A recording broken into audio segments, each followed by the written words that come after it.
bos. Ya, hello. Maggi sini ada banyak jenis oh? Ya, banyak jenis. Okey, ada berapa jenis? Lebih kurang ada 20 jenis dekat sini. Best seller kita ada ramen lah. Ramen orange. Kalau untuk kuah punya best seller sini kari lah. Okey. Okey. Kita bagi chicken ball sama you. Sosis satu dengan telur mata. Okey. Kita masuk sini.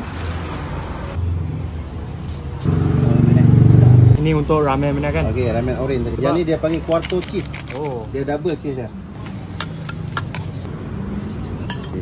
Untuk slice. Okey, alright. Okay, ini satu jambu. Wow. Telur mata satu. Okey, siap. Alright.